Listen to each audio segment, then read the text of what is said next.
Chief Justice. Thank you, Mr. Manager. Senator from Oregon. Mr. Chief Justice, on behalf of Senator Menendez, Senator Brown, and myself, I send a question to the desk for the House managers. Thank you.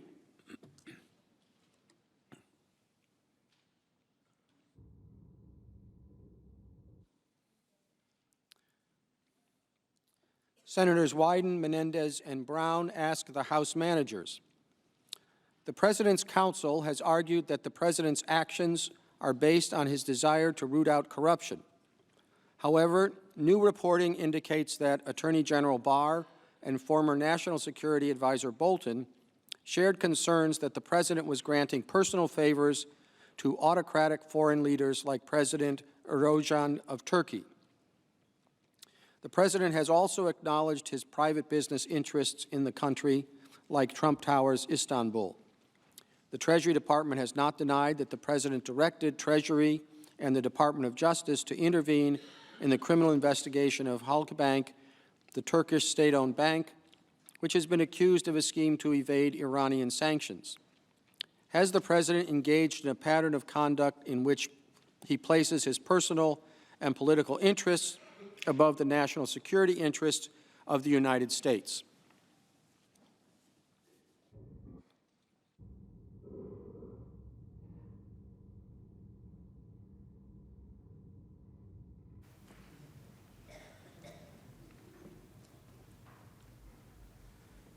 Thank you, Mr. Chief Justice, and also want to thank the senators again for your hospitality and for listening to both sides as we've endeavored to answer your questions. Thank you for that question. I think, first and foremost, there has been a troubling pattern of possible conflicts of interest that we've seen from the beginning of this administration through this moment.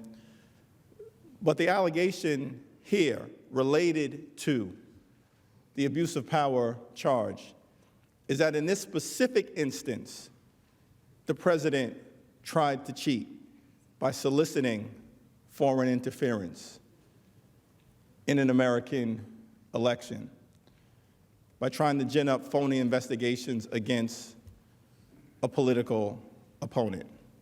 Now, what counsel for the President has said is that what the President was really interested in is corruption, that he's an anti-corruption crusader. For you to believe the President's narrative, you have to conclude that he's an anti-corruption crusader. Perhaps his domestic record is part of what senators can reasonably consider, but let's look at the facts of the central charge here.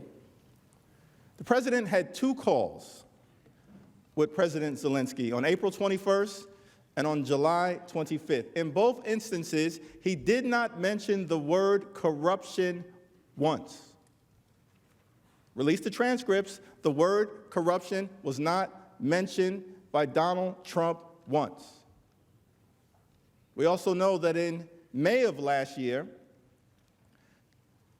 President Trump's own Department of Defense indicated that the new Ukrainian government had met all necessary preconditions for the receipt of the military aid, including the implementation of anti-corruption reforms. That's President Trump's Department of Defense saying there is no corruption concern as it relates to the release of the aid. Now, I think we can all acknowledge, as the President's counsel indicated, that there was a general corruption challenge with Ukraine. I think the exact quote from Mr. Popora was, "Since the fall of the Soviet Union, Ukraine has suffered from one of the worst environments for corruption in the world." Certainly, I believe that that's the case, but here's the key question. Why did President Trump wait until 2019 to pretend as if he wanted to do something about corruption? Let's explore. Did Ukraine have a corruption problem in 2017? Generally, the answer is yes. Did President Trump dislike foreign aid in 2017? The answer is yes. What did President Trump do about these alleged concerns in 2017? The answer is nothing. Under the same exact conditions that the president now claims motivated him to seek a phony political investigation against the Bidens and place a hold on the money, the president did nothing. He did not seek an investigation into the Bidens in 2017. He did not put a hold on the aid in 2017. But the Trump administration oversaw $560 million in military and security aid to Ukraine in 2017. In 2018, the same conditions existed if President Trump is truly an anti-corruption crusader. But what happened in 2018? He didn't seek an investigation into the Bidens. He didn't put a hold on the aid.